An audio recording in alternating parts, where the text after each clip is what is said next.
Venga, pues allá que vamos.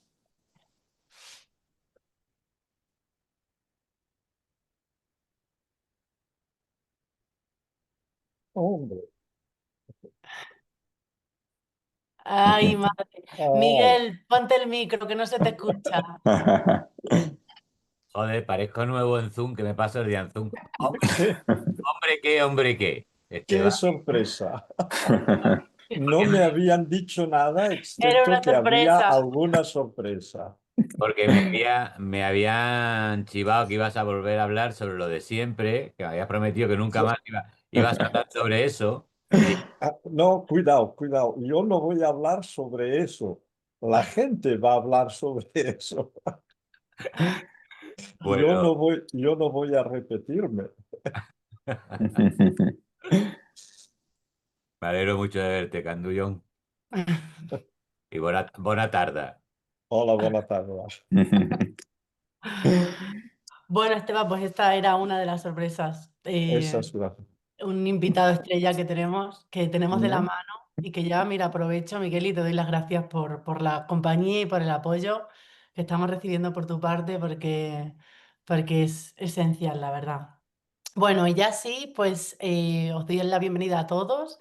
Estamos nerviositos de esta inauguración de Tacto Psicología y sobre todo nerviositos un poco de nuestro gran invitado que generosamente nos va a acompañar en este ratito.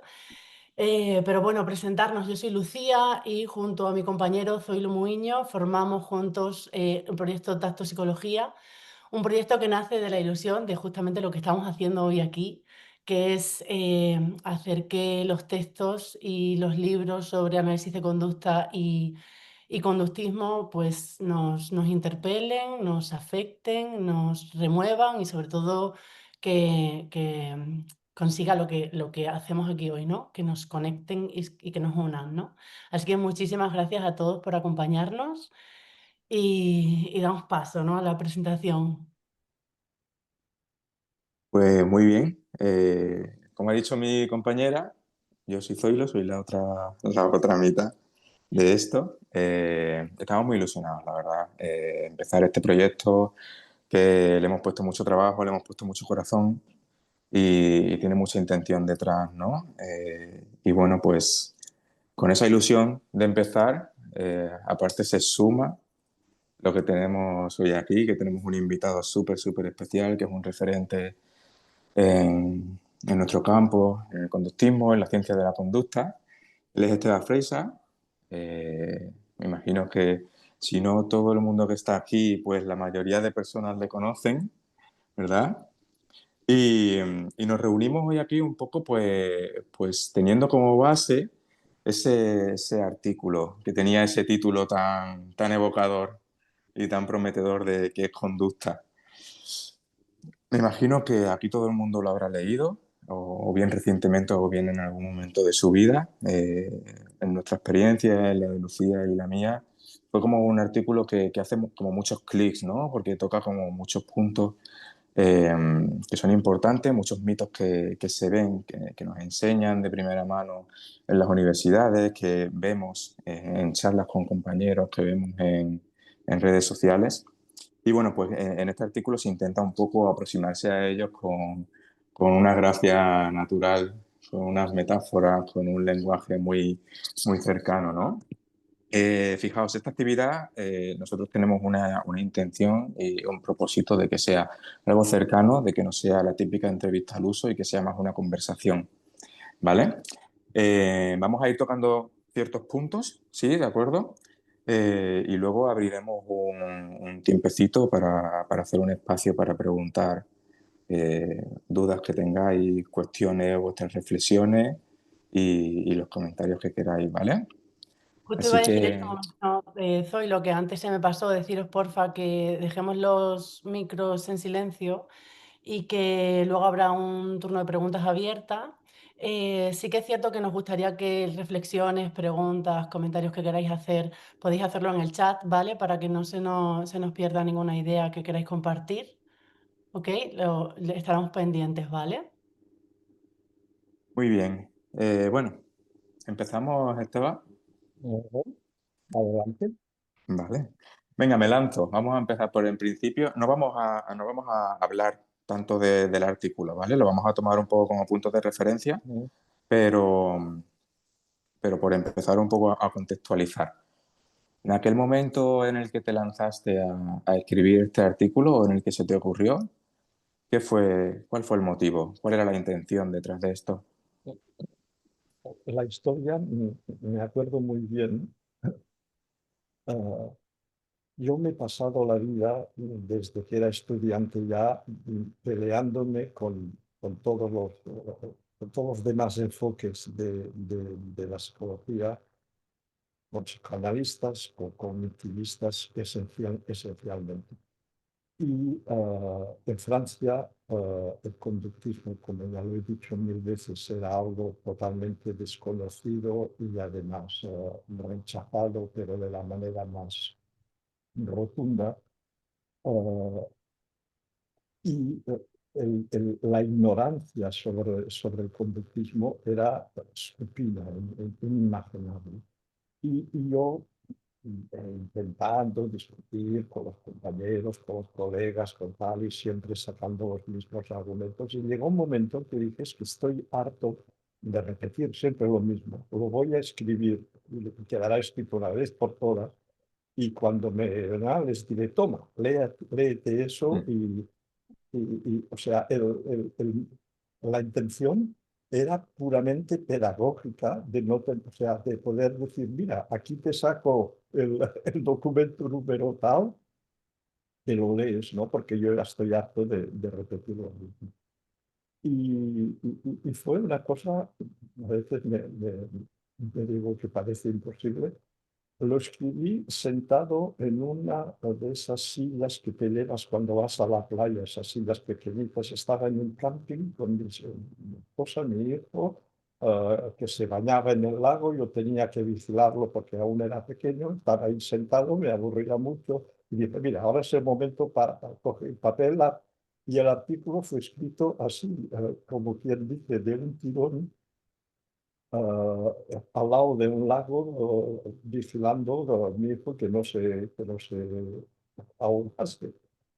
Y, y la verdad es que de entrada tenía esa idea de decir, tiene que ser algo claro, pedagógico, para hacerles entender a esa gente eso que realmente no entienden, no saben lo que nosotros llamamos conducta, ¿no? O sea, para ellos, conducta es movimiento, ¿no? Eso es una conducta, ¿no?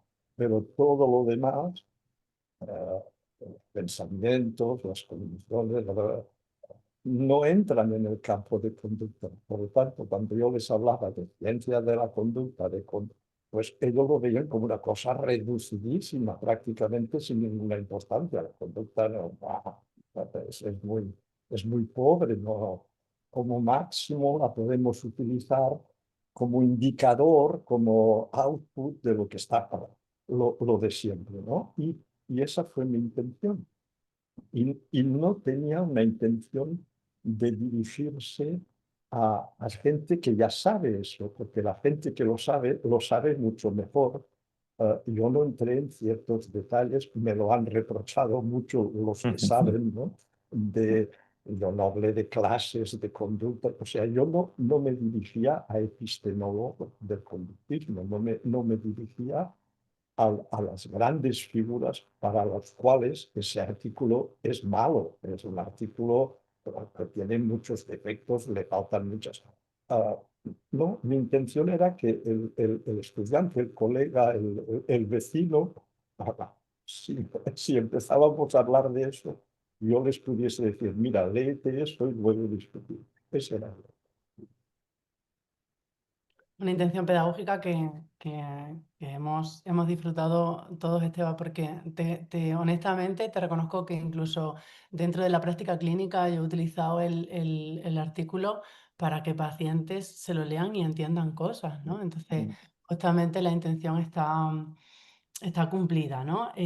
Otra de las cosas que nos interesaban es, bueno, qué aspectos del artículo crees tú que directamente confrontan con la forma en la que se enseña la psicología hoy, ¿no? En relación a lo que hablábamos los minutos antes de comenzar la reunión, ¿no? De qué pasa en la enseñanza actualmente y qué puntos confrontan con eso que hoy en día está ocurriendo.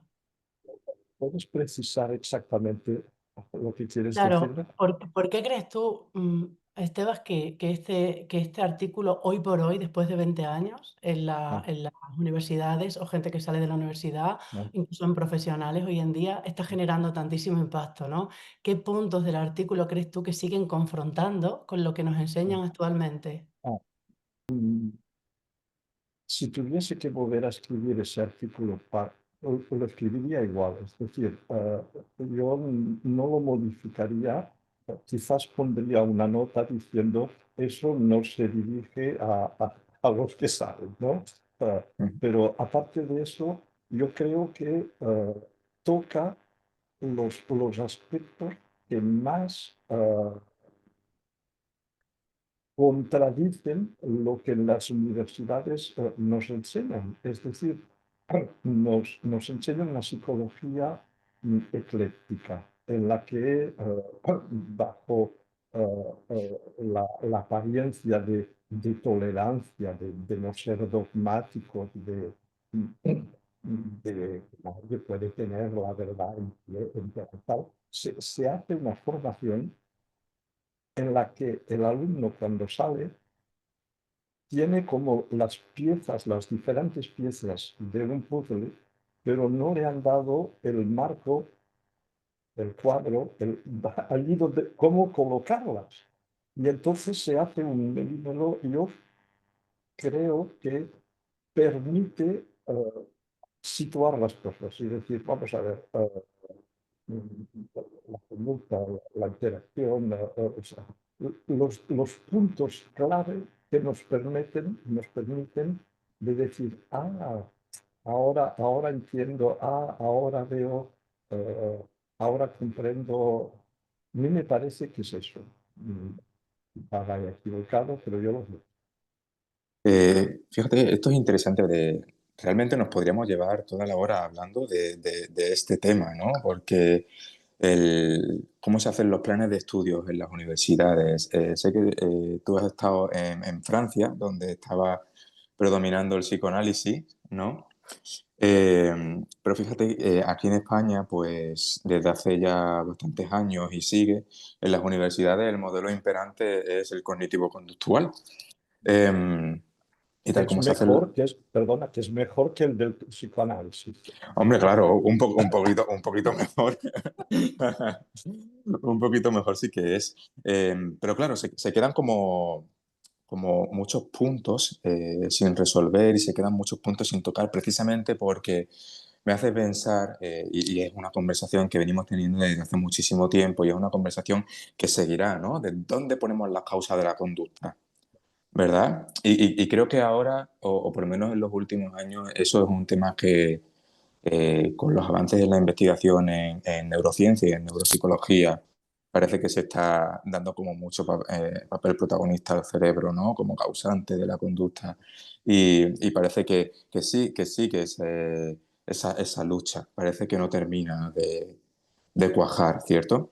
Entonces, claro, de cara a la intervención, de cara a la investigación, ¿no? Porque ahí también eso es otro tema que podríamos abrir.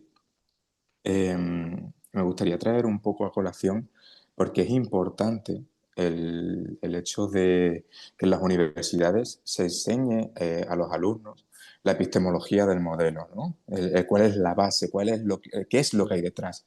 Porque yo es una cosa que vivo muy de cerca, el hecho de cuando estoy en consulta, cuando estoy tratando con una persona y cuando estoy aplicando pues ciertas técnicas, cierta tecnología, ciertos movimientos, tener un sentido y ser capaz de ver el mapa y por qué eso está ahí y por qué está eso ahí, por qué está eso ahí en ese momento, ¿no? Entonces, no sé, me interesa mucho cuál es tu perspectiva. Mira, yo siempre he pensado que la epistemología es básica. Es decir, si uno no tiene claro el marco, lo que ponga dentro no va a cuajar porque lo importante realmente es el marco. El contenido puede variar. Yo respecto a lo que decías del cerebro y tal, una persona que tiene ahí las cosas muy claras y que lo dice muy bien y lo explica muy bien, poco la gente, es la doctora María Jesús Pregán de la Universidad Autónoma de Madrid, que explica clarísimamente por qué el problema actual de las neurociencias, de todas esas, eh, es que se equivocan sobre lo que tú decías, sobre la causa de la conducta, las causas. La atribución causal es uno de los problemas mayores de nuestra disciplina, ¿no? Lo es en todas, pero en la otra es muy grave. Y desde luego pensar que el cerebro y los trastornos del cerebro son lo que hay que investigar para poder comprender la conducta y para poder tratar la conducta, es uno de los errores gravísimos que tenemos actualmente. En el artículo no hablo de esto prácticamente, porque no era en aquel momento el, el, el tema principal con el que yo me debatía constantemente. Cuando antes he dicho que si lo volviese a escribir, lo escribiría igual, me rectifico, añadiría una sección sobre el problema ese. Yo recuerdo haber ya introducido algo sobre el modelo médico y tal, pero muy, muy, muy reducido. Y hoy en día creo que el gran enemigo, ahora que en España ya el psicoanálisis no pinta mucho y tal cual, son de un lado los cognitivos y los neurocientíficos y los neurocientíficos cognitivos o los que hacen toda esa que con todos esos aparatos y las tomografías y los escáneres cerebrales y que si esto ahora está rojo y fíjate que ahora cuando todo ese. El error de base es un error de epistemología, es decir, de no tener claro el papel de cada una de estas cosas en la explicación de la conducta. Si tuviesen claro eso, se avanzaría, pero por desgracia, la formación que más nos falla es la de epistemología. A mí los problemas epistemológicos me han siempre parecido previos a lo de llenar el cuadro. Para llenar el cuadro puedes coger libros, leer artículos, o sea, hay mil maneras de informarse del contenido. Lo que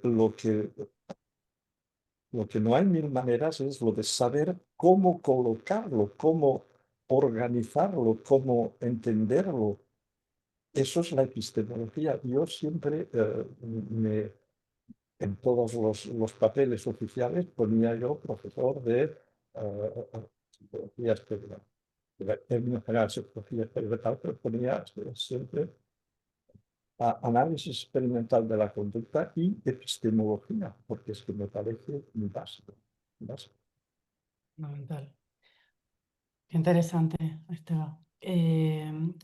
Y partiendo de esa base, ¿qué crees que desde la psicología conductual, eh, eh, qué puntos ciegos crees que seguimos teniendo, ¿no? ¿Qué autocríticas crees que todavía son necesarias dentro ya de esa epistemología o esa base conceptual clara? ¿Dónde tenemos ahora mismo que mirar que no estamos mirando? Yo no sé si sabré contestar bien a esa pregunta. Autocríticas, yo no sé si sabemos vender bien nuestro producto. Es decir, muchas veces eh, compañeros que asistían a las discusiones que yo tenía con mis colegas, de los problemas que me causaron y tal, me decían, fíjate que tú eres un buen ejemplo de que el conductismo que defiendes no funciona, porque si tú fueses un buen conductista, habrías conseguido crear un consenso, habrías conseguido que la gente, y lo único que consigues es que hayan conflictos y tal y cual. Es cierto que no sé por qué, pues no tenemos quizá la habilidad de explicarnos bien, de hacernos entender, eh, quizás que no intervenimos suficientemente en los sitios en los que hay que intervenir. Eh, Cuando no sé, en la televisión, por ejemplo, en un programa se hace falta llamar a un psicólogo para dar su opinión, raramente es un conductista radical quien está ahí, quien está ocupando el lugar. eh, Quizá que no sabemos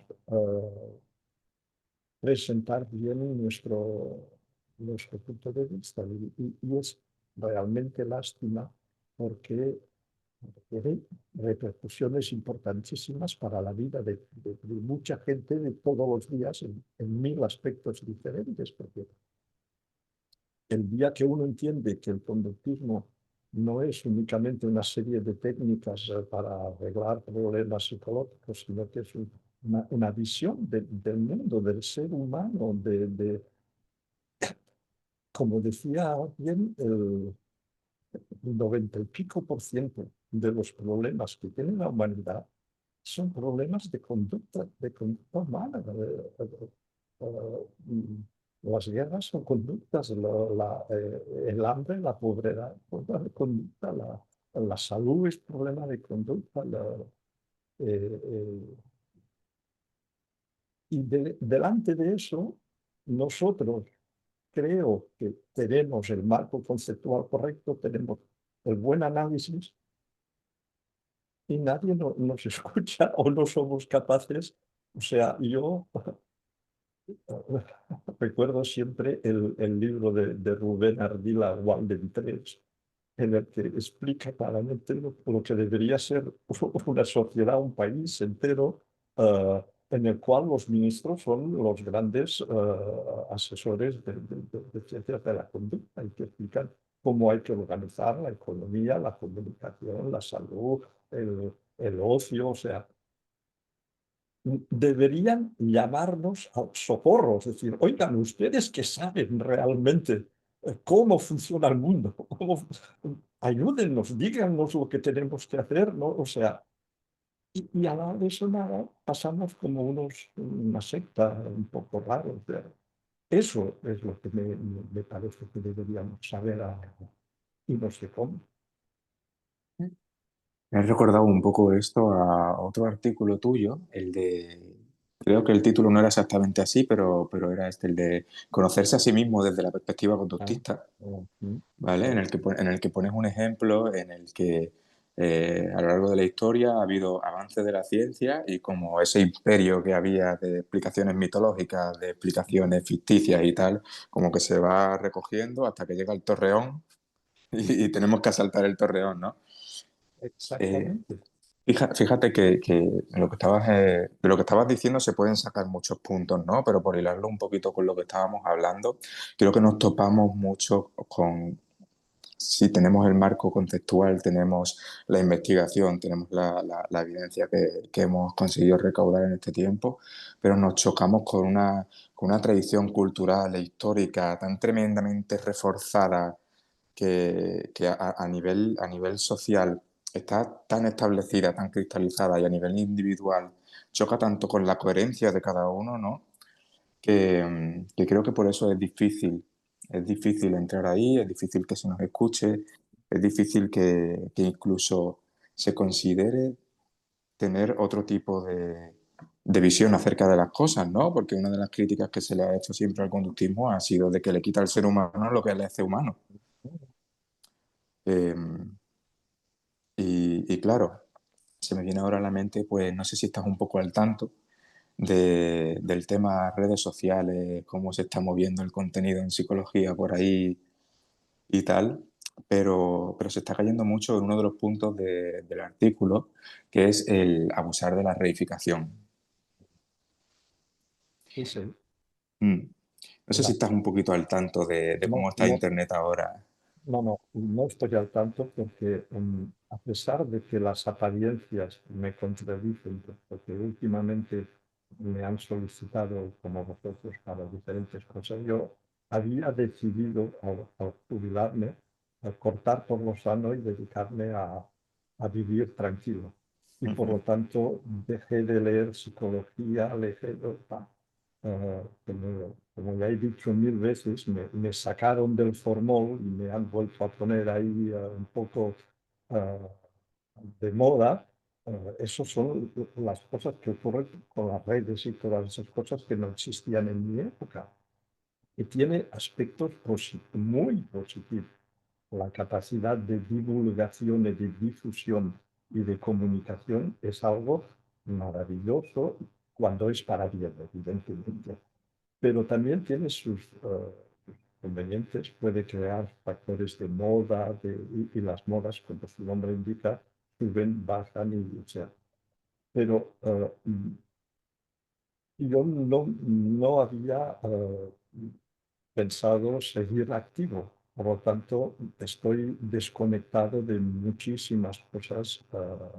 Por tanto, de manera concreta no puedo contestar eso. Lo que sí que es cierto es que el problema de la reificación es básico, es básico, es Sí, básico. últimamente parece que se está cayendo mucho en eso, ¿no? Porque tal como cuentas en el artículo, y ya como se dice desde tiempos anteriores, porque ya Skinner hablaba de eso y Claro, muchísima gente, eh, parece, ¿no? Que con otras corrientes de la psicología, con la psicología cognitiva, con la psicología de otras corrientes, parece que se llega como a un constructo y se le da el estatus de causal, ¿no? Como tú bien explicas en el artículo, pero siempre se queda esa parte de ¿y quién explica esto? ¿O cómo se explica esto?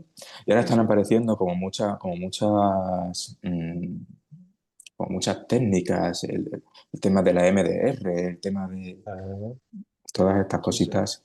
Mm, Mm, Da la impresión de que cada uno tiene su solución, su enfoque, su truquillo y sí, sí, todo lo que dices, en DR y 50.000 cosas diferentes. ¿Sí?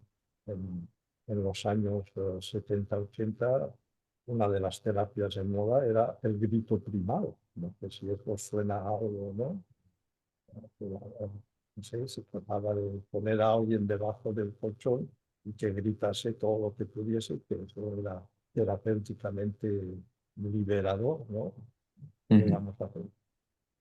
ujú. Muy bien, pues si queréis, le damos paso a los participantes por si quieren compartir reflexiones o hacerte alguna pregunta. Así que si queréis podéis levantar la manita, ¿vale? Y os damos paso. Miguel, adelante. Lo primero voy a saludar a Rafa, que lo he visto por ahí, que es de las caras que conozco. No sé si me estoy dejando por ahí a alguien que no conozco, me perdonáis en ese caso.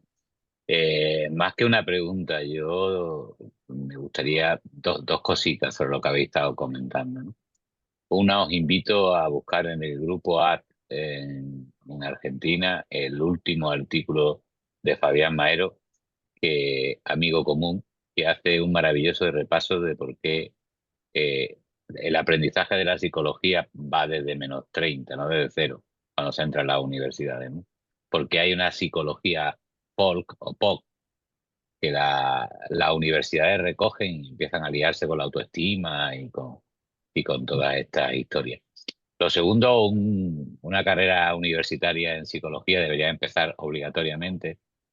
Todos los chicos y chicas que hacen prácticas en Ítaca lo tienen clarísimo con el artículo de Esteba y con la respuesta que le hace Julio Varela. Creo que con esos dos podemos tener un año maravilloso en Esteba. Deberíamos de darle más publi a la respuesta de Julio, que fue maravillosa también. Creo que con esas dos cosas se podría hacer mucho. Y ahora pregunta Esteba, y pregunta malvada que yo llevo haciéndome un tiempo. Pero yo sí tengo una pregunta que hacerte que a mí me parece relevante. Esteba, que le estoy dando vueltecitas últimamente, la he dicho en público y todavía no me han dejado de invitar a sitios. Yo creo que hay un problema muy importante del conductismo radical que nunca ha enfocado. Hay modelos terapéuticos que funcionan. Funcionan. Milagrosamente funcionan. Sabemos que hay componentes comunes en la terapia, como es la relación terapéutica, que al parecer funciona. Y creo que en lugar de ese rechazo, que me suena mucho a las redes sociales, ¿no? De ridiculizar a cualquiera que tenga una postura distinta, una cosa de la que deberíamos de trabajar, y vosotras y algún vosotros, porque vosotros hay poco, vosotras hay muchas, eh, que supongo que tenéis muchas ganas de hacer aquí, de trabajar, es decir, vamos a explicar desde los principios del aprendizaje por qué funcionan modelos terapéuticos que no están utilizando nuestras narrativas. Y creo que es porque si realmente la Tierra es redonda, vamos a explicarlo desde ahí. Creo que eso es un acercamiento del conductismo a la mayoría, para empezar a decir a la gente, mire señores, no se compliquen la vida con el trauma, no se compliquen la vida con el apego. Es muy fácil de entender desde el conductismo en lugar de rechazar esas posturas, ¿no? Creo que eso es una labor pendiente de hacer y creo que es un encargo para trabajar y seguramente eso nos va a permitir un acercamiento mucho mayor porque en general tiene razón Esteban, hemos sido muy desagradables con la gente, muy puñeteramente desagradables. O sea, quien no decía estímulo discriminativo estaba fuera del club. Quien no decía reforzamiento positivo, quien no decía castigo, en lugar de debilitamiento, estaba fuera del club. Entonces, a lo mejor tenemos que abrir un poquito el club, no querer seguir siendo los mismos indios. ¿Vale? Pues básicamente, no sé qué piensas de eso de, oye, si resulta que hay un terapeuta que está trabajando de psicoanálisis relacional y está funcionando en algunos temas, parece que sensatamente bien, ¿vale? ¿Qué hacemos? ¿Cómo lo explicamos? ¿Qué le decimos a la gente? ¿Qué está funcionando ahí de esos principios maravillosamente parsimoniosos, que son los mejores que tenemos? Igual dentro de unas décadas no, para explicar el comportamiento humano y el cambio. Se supone que tengo que responder. Sobre. No. Mira, primero abro el paréntesis de lo que has dicho de Julio Varela. Para la gente que no lo sabe, Julio Varela es un gran amigo mío. Y cuando yo escribí el artículo ese, se lo mandé para que me diese su opinión, me comentara. Es tan amigo que hizo lo que solo los amigos de verdad pueden hacer, que es decirme la verdad y no aquello de, muy interesante, tal y cual. Me desmontó el artículo, pero me lo demolió de una manera brutal. O sea, guardo evidentemente en mis archivos el manuscrito anotado por Julio, y es que no hay una línea en la que no haga un comentario negativo. O sea, por eso decía antes que es evidente que ese artículo no estaba escrito para gente como ellos, porque para ellos es que realmente es malísimo. O sea, eso es verdad. Y realmente, si se sigue el consejo de leer a la vez el artículo para los profanos y el punto de vista de Julio y de todos los demás de su categoría, entonces quizás que el conjunto pues sí que puede ser útil. O sea que tu iniciativa, Miguel, me parece muy correcta. Respecto a lo que me dices, no estoy seguro que te responda de la manera que debería. Yo siempre he pensado que cuando algo funciona, no hay por qué dejar de hacerlo. Lo que sí que hay que dejar es de pensar que porque funciona es gracias a aquello que pretende el que lo hace, que funciona, es decir, la atribución causal, no lo que decíamos antes. Si eso funciona, algo habrá que si no, no funcionaría, evidentemente. Pero no es forzosamente lo que pretende el terapeuta que está funcionando. Es decir, que si alguien, por decirlo así, el rezar le va muy bien, esto no valida la existencia de Dios y de la Virgen y de los santos, ni mucho menos.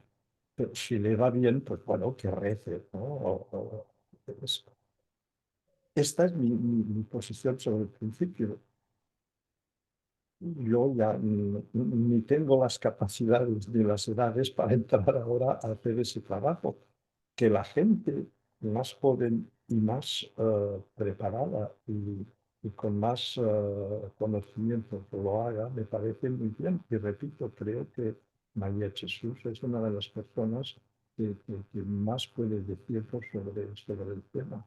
Yo invito a todos los que nos estén escuchando a buscar vídeos tuyos, que hay muchísimos, porque además de ser muy pedagoga y muy clara, expresa las cosas de una manera con una contundencia y con una claridad ejemplar. O sea, para eso es indispensable. Es-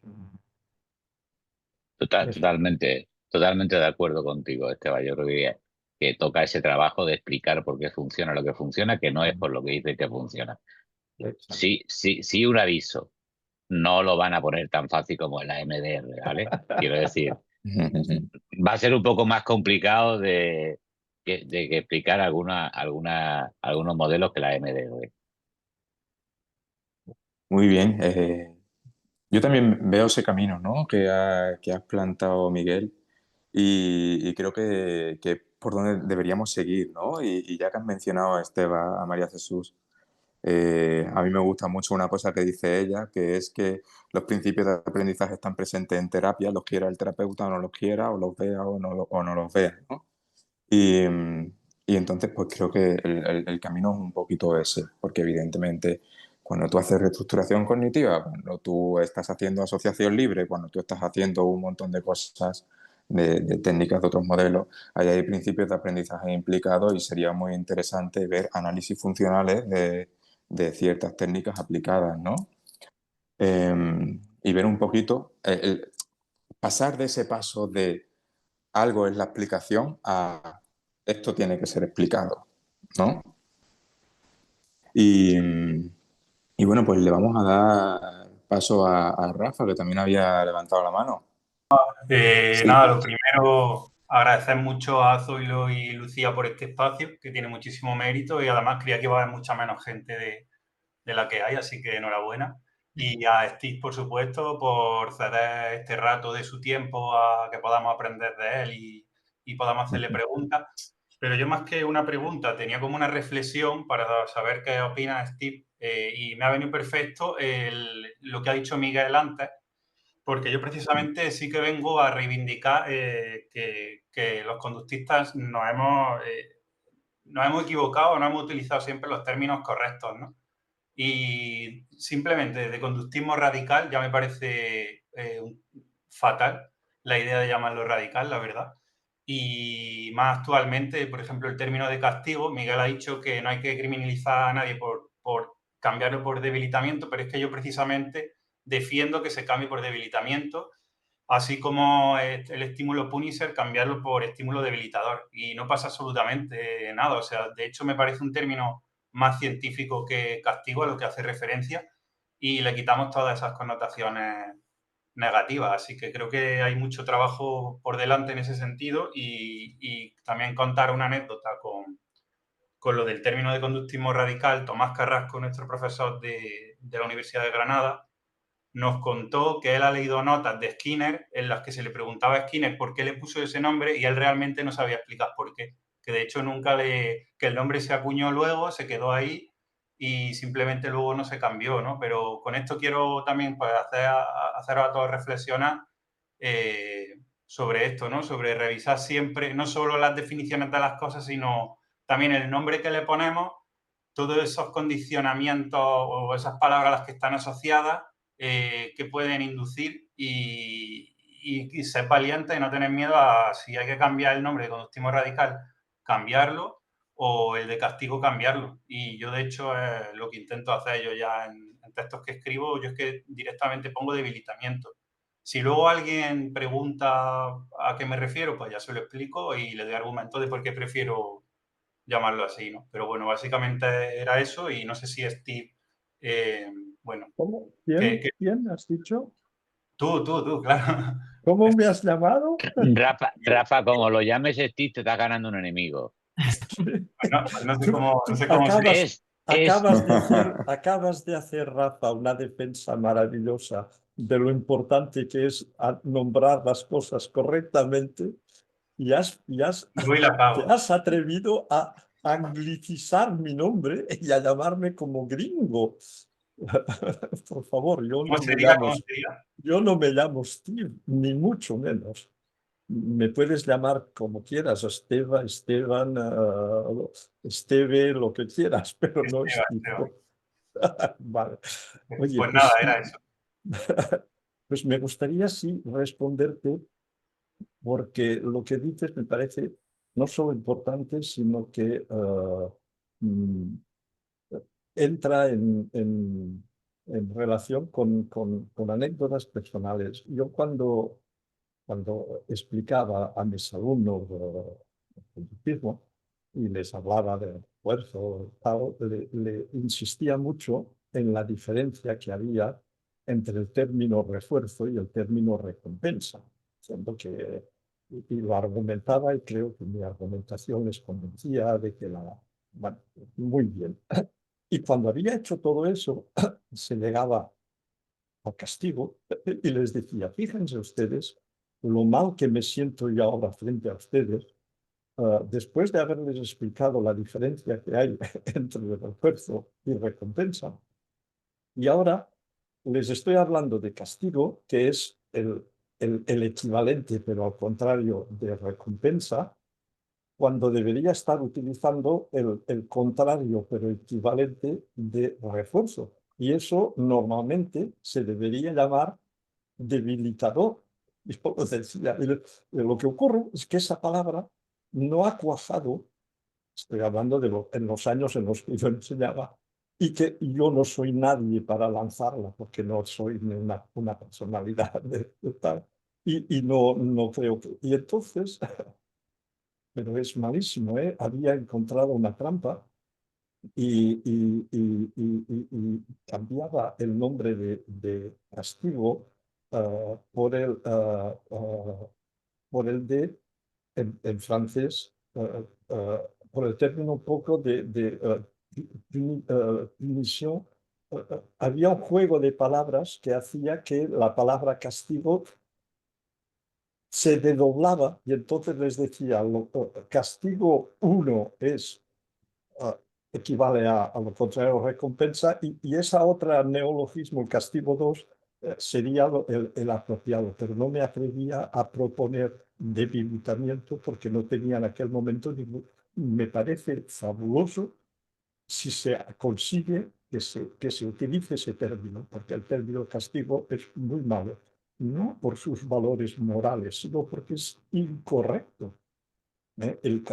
Como yo les explicaba cuando quería diferenciarles refuerzo de recompensa, les decía, fíjense, el refuerzo se define porque se observa un aumento de la probabilidad de aparición de la conducta cuando se presenta tipo de estímulos. En cambio, la recompensa es o sea, por tanto, refuerzo es una noción a posteriori, una vez que se ha observado que hay una... En cambio, recompensa es un concepto a priori. El que recompensa piensa que haciendo eso la conducta va, pero lo hace. Y les daba un ejemplo, les decía, cuando yo era pequeño, en la escuela a la que yo iba, los maestros, como recompensa, cuando nos habíamos portado bien o habíamos recitado bien la lección, nos daban un poco de regaliz, esas barritas negras del regaliz. Y yo tengo horror del regaliz. O sea, está claro que para el maestro, cuando me lo daba, él me estaba recompensando, pero no me estaba reforzando porque yo no hacía nada para obtener una barrita de un poco de regaliz. Y esa es la diferencia. Entonces, la misma existe con castigo. Es decir, el castigar es, a decirlo así, a una persona de tipo masoquista. Si le pegas, pues tú piensas que le estás castigando y en realidad no lo estás castigando. O sea, el castigo es un concepto a priori tal. O sea que en ese punto toda la razón. Respecto a lo del conductismo radical, yo lo reivindico ese término, a pesar de que la palabra radical tiene unas connotaciones muy malas. Pero tiene connotaciones malas porque la palabra radical se entiende mal. La palabra radical, yo no creo, y luego me explico por qué, que haya que cambiar. Lo que habría que cambiar es la explicación de lo que significa radical. Radical viene de raíz, de raíz.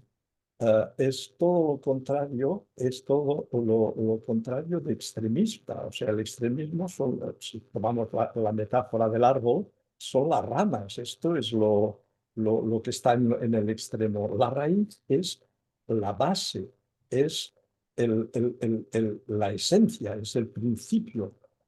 Ser radical no es ser intolerante, no es ser ayatola, es ir a la raíz, a la esencia, a lo principal.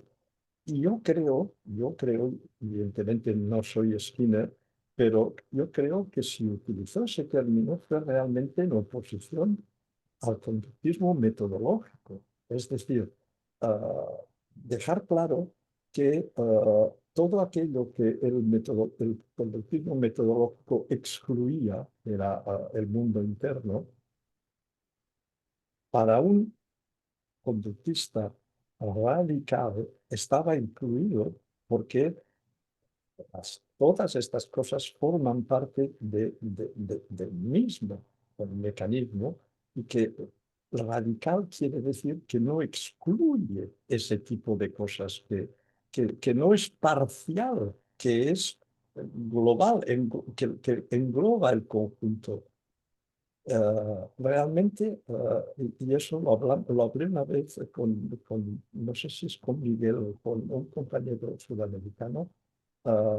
En su época ya Sartre había hecho todo un artículo, Jean-Paul Sartre, para distinguir radical de extremista, diciendo que son dos conceptos que se confunden y que son, valga el juego de palabras, radicalmente distintos. El extremismo es una cosa contraria al radical. Ya sé que hoy en día utilizamos radical en el sentido de extremista, pero no sé, hablando de un yihadista, vamos a decir que es radical. No, es extremista, no es lo mismo. No sé si esa respuesta ha convencido A Rafa, a Rafa. Rafa. No sé, no sé. O sea, tengo las mismas dudas, pero pienso que aquí nosotros entendemos eso, pero a cualquier persona de fuera radical le sigue sonando a radical, Sí, ¿no? sí, le suena a extremista, sí, sí, sí. Vale. Te voy a leer una pregunta del chat, Esteban. Anc, ¿es posible llegar a un pluralismo epistemológico, ya no un eclecticismo, en la formación y la aplicación de la psicología? Te preguntan. El pluralismo epistemológico, eso me parece complicado, de efecto. Mira, hace pocos días los compañeros de la Universidad de Iztacala en México me invitaron a pronunciar la conferencia y escogí como tema una frase de Simone de Beauvoir que dice la verdad es una y el error es múltiple, ¿no? La verdad es una y el error es múltiple. A lo largo de esa conferencia, mira, justamente la recibí hoy, la grabación, y la voy a poner en mi canal de YouTube para que la gente que quiera pueda visionarla, para lo voy a hacer hoy seguramente. Defendía el punto de vista de que la verdad solo es una, de que hay, hay dos posibilidades, o cuando dos cosas distintas pueden ser las dos falsas, ¿no? Tomaba el ejemplo tonto el siguiente, ¿no? A la Tierra, vamos a ver, unos dicen que es redonda y otros dicen que es plana. Dos posibilidades. Primera, las dos son falsas, la Tierra es cúbica. Esto es sería posible, ¿verdad? Segunda posibilidad, uno tiene razón y el otro va equivocado. La única tercera posibilidad que no existe es que los dos tengan razón, que la Tierra sea a la vez redonda y plana. Eso no es posible. No vamos a decir, bueno, pues mira, para que todo el mundo esté contento, para que no nos traten de radicales, de extremistas, de intolerantes, para no ofender a ninguna sensibilidad minoritaria, vamos a decir que los lunes, miércoles y viernes es plana, los martes, jueves y sábado es redonda, y nos queda el domingo, pues para los que no son binarios, mira, para una tercera posibilidad, no, hombre. Eso uno ya no puede ser, ¿verdad? Y eso del pluralismo epistemológico me suena a eso, a una buena voluntad de decir, no, es que hay que ser tolerante, no hay que...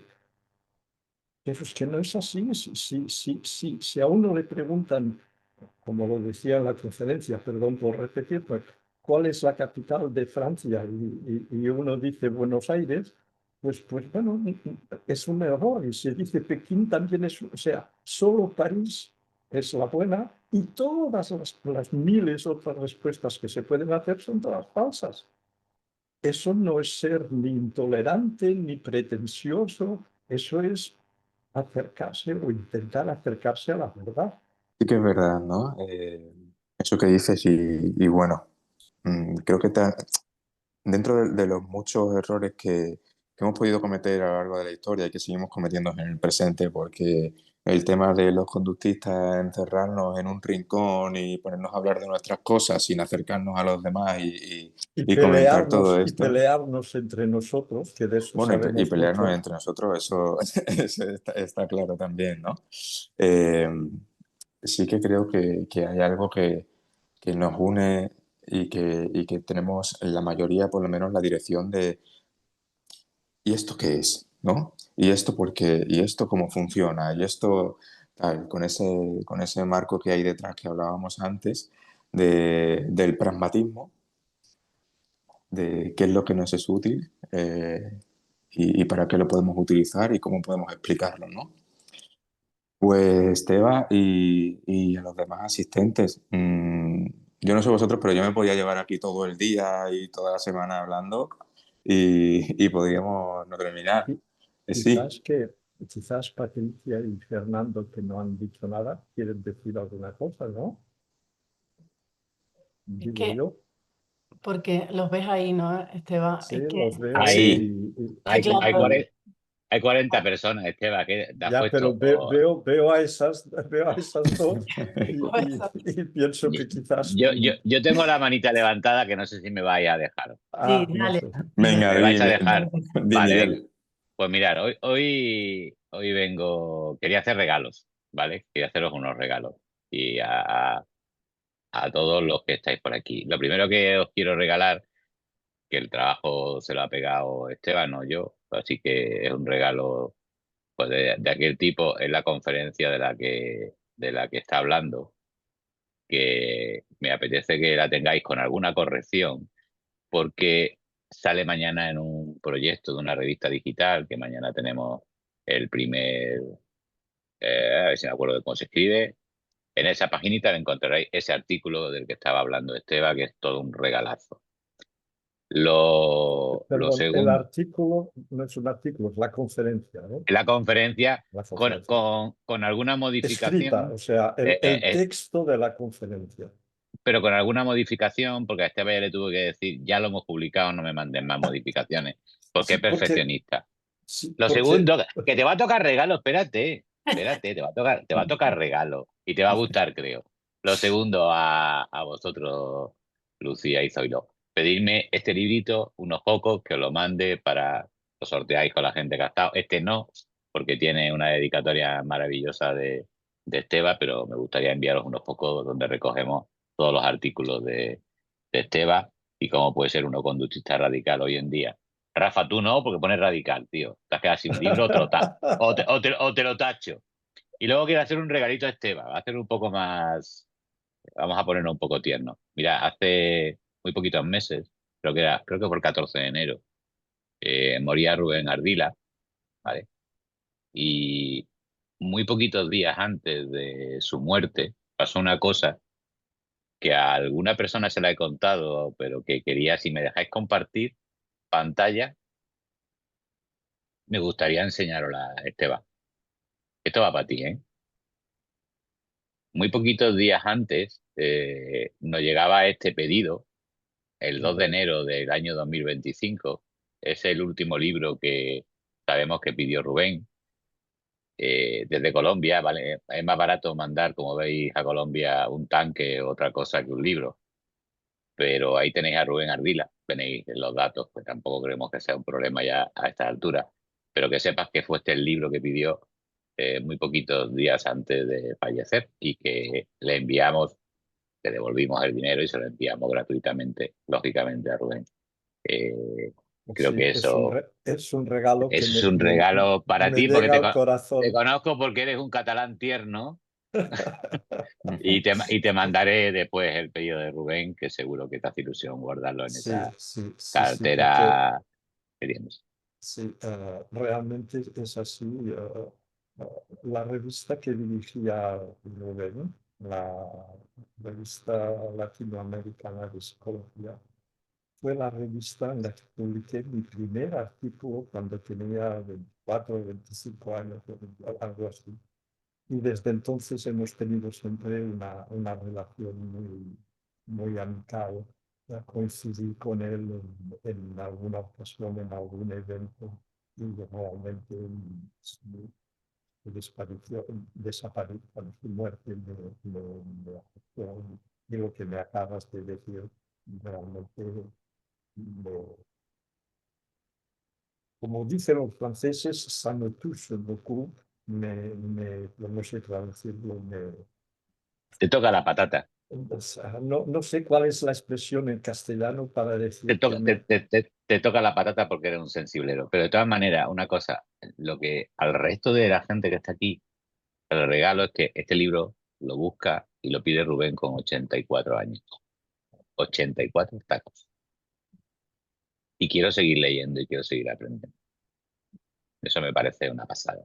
Qué barbaridad, Miguel. Me has emocionado, ¿eh?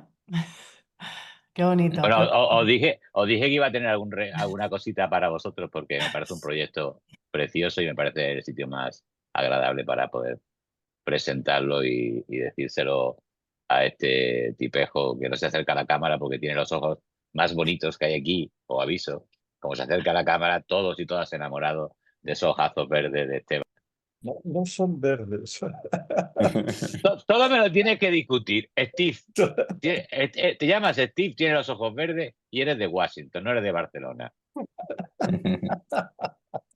Pues muchísimas gracias, Miguel. La verdad es que ha sido un momento súper emotivo. Creo que tienen la mano levantada Patri, Polo, Fernando e Isaac. Voy a darle paso primero a Isaac, que está con la mano levantada, pero de verdad, y se me va a cansar. Ahora, ¿se me escucha? Sí. ¿Eh? Sí, Escuchamos. pues nada, muchas gracias por la asistencia a todos también. A Esteban el primero. Y nada, a colación de todo lo aportado entre Esteban, Miguel, Rafa y nuestros simpaticísimos locutores y encargados del podcast, yo creo que la manera de abarcar la universalidad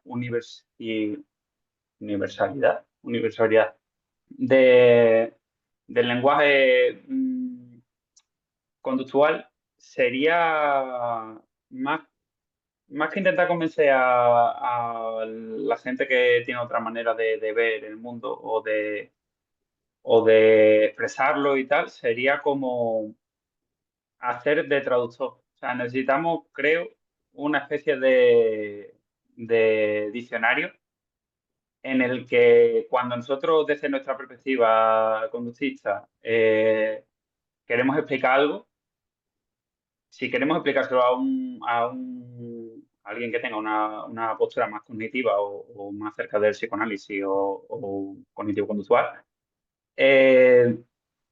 la equivalencia de si yo te digo X es lo que tú le llamas Y. Entonces, bueno, nosotros no damos de lado nuestro punto de vista, nosotros estamos explicando nuestro concepto de una manera que una perspectiva diferente lo pueda entender. No forzar, digamos, el punto de vista ajeno al nuestro, sino yo te estoy contando esto, yo lo explico así, y si tú no lo entiendes de esa manera, digo, hazme llegar a tu punto de vista, dímelo, y yo te hago mi equivalencia en la manera que tú lo explicas. Intentar llegar, digamos, a ese punto en común. Y bueno, y a colación también con lo que dijo Esteban al principio, creo, sobre que, claro, los conductistas están dados de lado y tal. Yo creo que eso le pasa a todo el mundo porque al final la idiosincrasia de las personas hace, bueno, pues todo el lenguaje, la forma de entender de una manera muy diversa y creo que igual que nosotros damos de lado al cognitivista puro, el cognitivista puro nos da de lado a nosotros también, pero no es nada que no se pueda, digamos, hablar. Estoy divagando ya, empiezo a filosofar. Bueno, nada, por cerrar, creo que habría que ser lo más flexible posible sin perder nuestro punto principal y, y bueno, y que escuche sobre todo quien quiera escuchar y no forzar a entender. En plan, aunque la verdad sea la manera de explicarla hay tantas como personas. O sea, una barbaridad. El tema es llegar al consenso de a dónde queremos referirnos, ¿no? Y nada, ya está. Te doy la chapa. Mira, pues si me permitís que conteste. Ah, tocas un punto, y no lo digo para halagarte, un punto que es esencial, que es el de la comunicación entre los conductistas y el resto del mundo, entre los cuales se encuentran los cognitivos. Ese tema a mí me ha preocupado mucho siempre, y quizá por eso mis artículos y mis conferencias intentan ser eso, muy fáciles de entender para la gente, le digo muy pedagógicos y tal. El inconveniente es Julio Varela, es decir, es que para los demás eso es traicionar casi el contenido. Los italianos dicen siempre esa frase, traditore, traditore, es decir, el que traduce traiciona. Yo que hablo hablo y escribo tres lenguas, me encuentro muy a menudo confrontado a ese problema de que una cosa está muy clara en una lengua, el ejemplo hace 2 minutos de Samutu Sudoku, como no sé cómo se dice. El problema en la traducción es importante, pero es difícil traducir sin traicionar. Este problema yo creo que lo enfoqué en, en un artículo que está en el libro del que Miguel nos ha hecho la presentación. El artículo se llama La insostenible levedad del lenguaje. Y sobre ese tema preciso, yo creo que hay que tener en cuenta, desde mi punto de vista, en mi opinión, es ilusorio pensar que todos los conceptos que tenemos los conductistas tienen su equivalente en los otros puntos de vista, que es solo un problema de traducción. Yo no creo que sea así. Hay conceptos que no tienen su equivalente y que si buscamos el equivalente, nos estamos situando en el marco mental del otro para que nos entienda. Y haciendo eso, ya hemos perdido la mitad de la batalla, porque nos hemos colocado en su marco mental. Voy a dar un ejemplo a ver si me explico. Si estoy discutiendo con un católico convencido y me está hablando del cielo,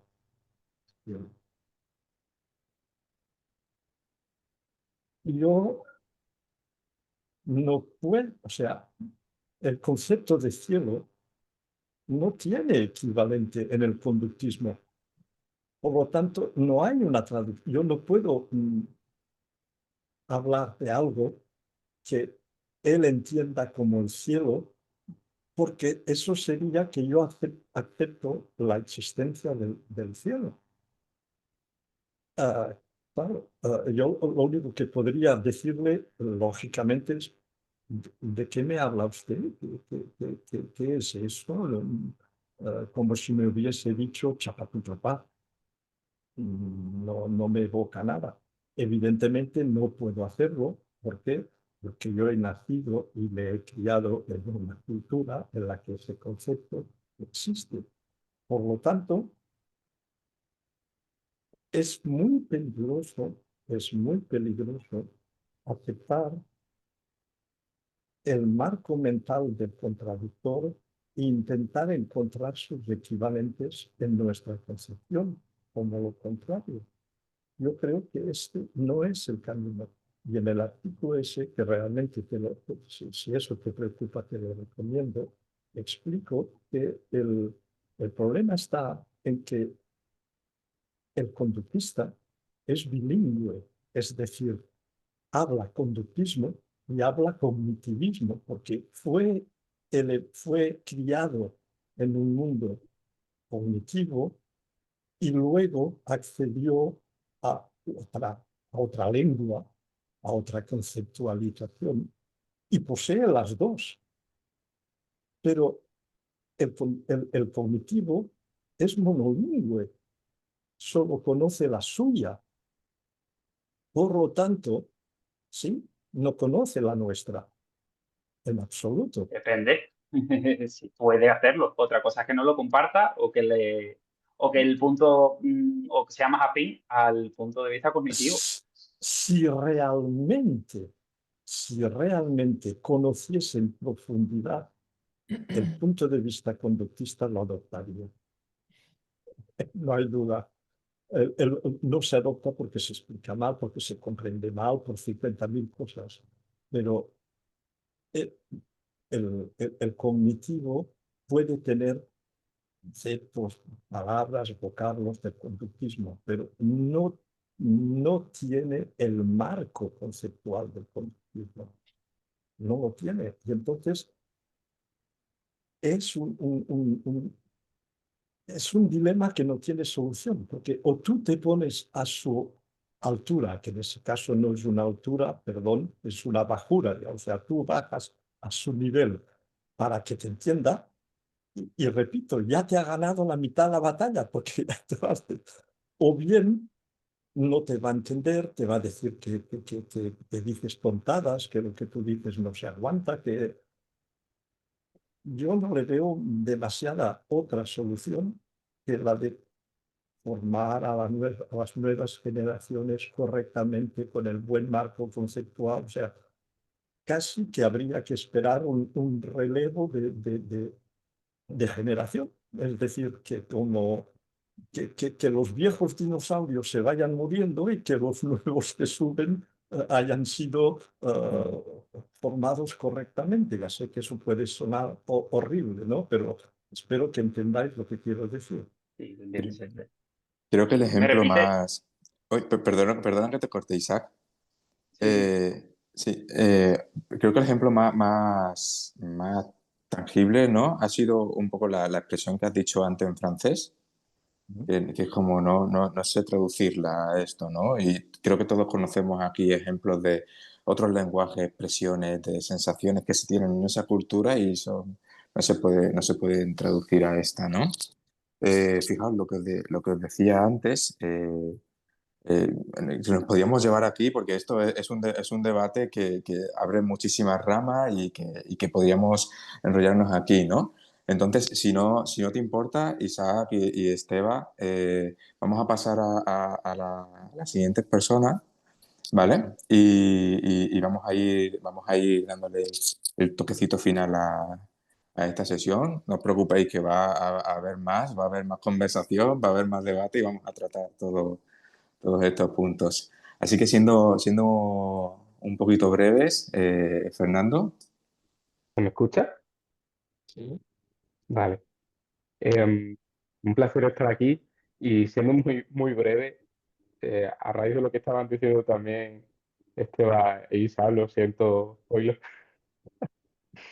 pero simplemente quería aportar y porque Esteban me ha nombrado y digo, bueno, vale, voy a levantar la mano. Me he sentido aludido. Mm, a- que- Algo que creo que puede ser muy útil para con el resto de compañeros y compañeras que, que no sean conductistas y también que, que lo seamos, que estemos aquí. Y con la gente de nuestro entorno directo, creo que el favorecer el pensamiento crítico y la curiosidad, con comportamientos que puedan tener esa parte, ¿no? De curiosear, creo que aumenta mucho la probabilidad de que la visión funcional y conductista se haga paso y se abra camino.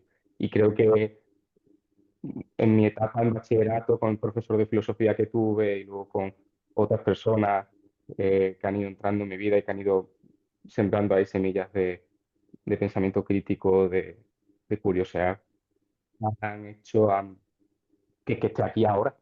Entonces, en gran parte. Entonces, creo que es en nuestro entorno directo el favorecer el curiosear y el pensamiento crítico con su parte también correspondiente a autocrítica favorece mucho que esa visión funcional y del conductismo radical salga camino. Pues voy a ser muy breve. Estoy totalmente de acuerdo con lo que dices. La formación del espíritu crítico es esencial. No. Fenómeno. Patri. Hola. Hola, Hola. Patricia. Pues, bueno, lo primero, chicos, Lucía, Zoilo, enhorabuena. Estoy súper orgullosa de vosotros, ya lo sabéis. Esteban, muchas gracias también por querer compartir este espacio.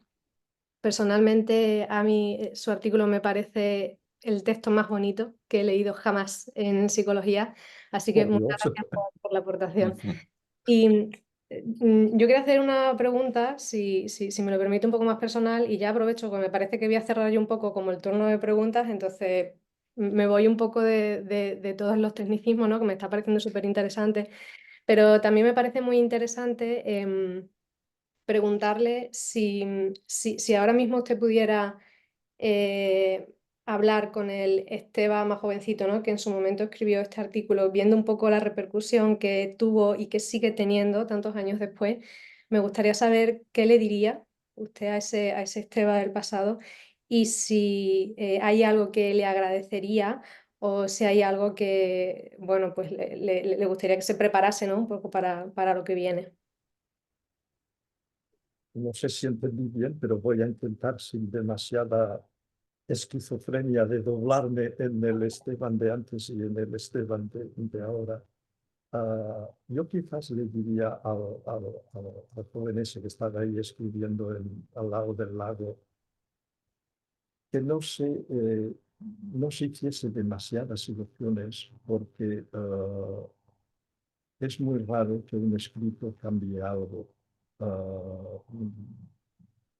Cierto es que cuando yo escribí eso no habían redes sociales y que yo nunca pensé que ese artículo tendría una resonancia mayor ni la que ha tenido.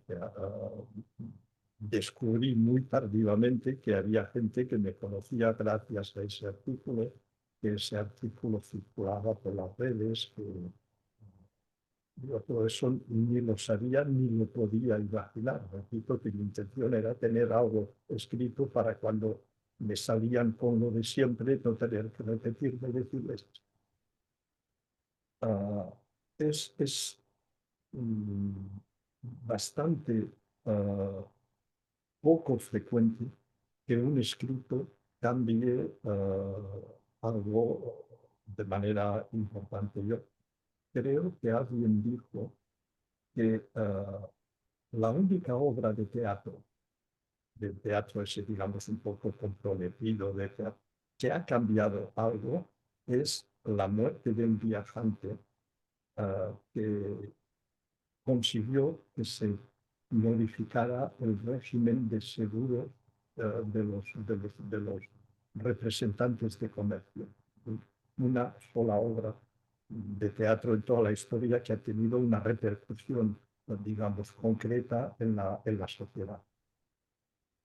El hecho de que ese artículo mío haya sido divulgado, se estudie en las facultades, me has dicho algo muy bonito de que es el artículo que más te ha gustado y te lo agradezco, pero quizás deberías leer mucho y encontrarías cosas mucho más, pero de verdad que me llega al corazón. El hecho de que se haya difundido tanto, evidentemente a mí me llena de satisfacción, no me lo esperaba y bueno, pues si ha servido realmente para algo, si ha modificado para alguien su orientación, si gracias a eso ha entendido mejor, pues yo me moriré más feliz que si no lo hubiese conseguido, porque como ya he repetido mil veces, a mí siempre me ha gustado convencer, me ha gustado. Yo hubiese podido ser cura, abogado, político, toda esa gente que bueno, no he sido ninguna de esas cosas, pero si he conseguido algo, pues de verdad estoy muy modestamente orgulloso. Maravilla, Esteban, muchísimas gracias, de verdad.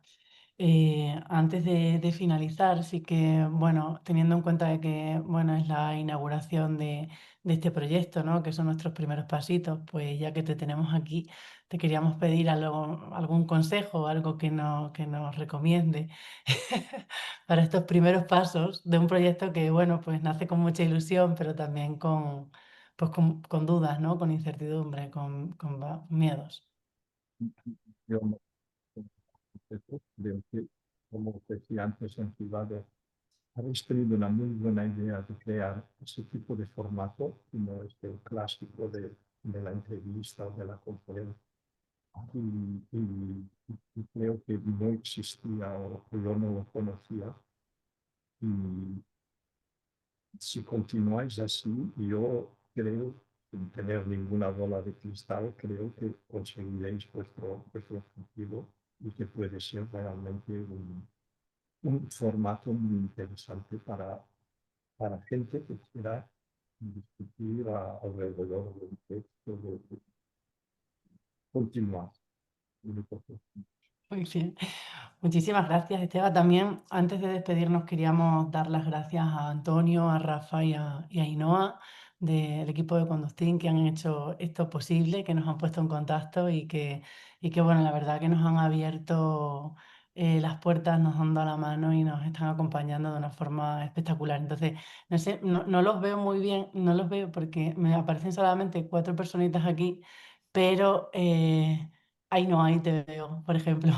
Muchísimas gracias de verdad por todo el cariño con el que nos estáis acompañando, porque de verdad sois maravillosos.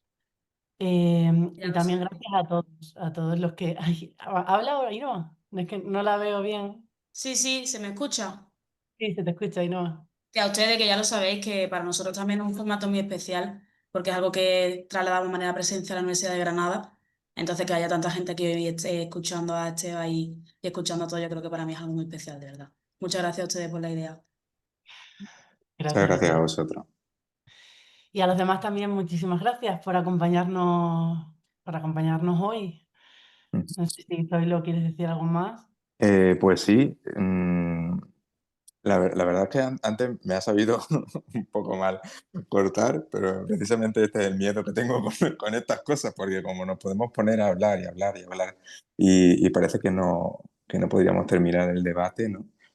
Eh, lo que queríamos hoy era mostrar un poco lo que tenemos pensado, lo que queremos lanzar y lo que queremos compartir y de lo que queremos que forméis parte. El proyecto va a ser un poco esto. Vamos a tener el espacio para hablar, quien quiera participar, que participe, quien no, pero acercarnos a cosas que son importantes, acercarnos a cosas que son de base, que son las lecturas, que nos hacen falta en el día a día, ¿no?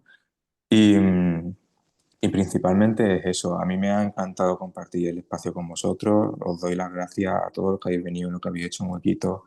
Te doy las gracias, Esteba, te doy las gracias, Miguel, por estar aquí y por todo lo que has aportado.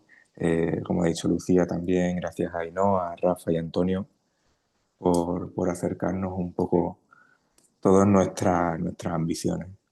Así que nada, esto es Tacto, vamos a seguir, vamos a tener muchas cosas porque tenemos muchas cosas pensadas y vamos a tener distintos formatos, vamos a tener cositas, vamos a tener espacios para hablar de filosofía, vamos a tener espacios para hablar de aspectos más técnicos de investigación, de práctica clínica, de todo.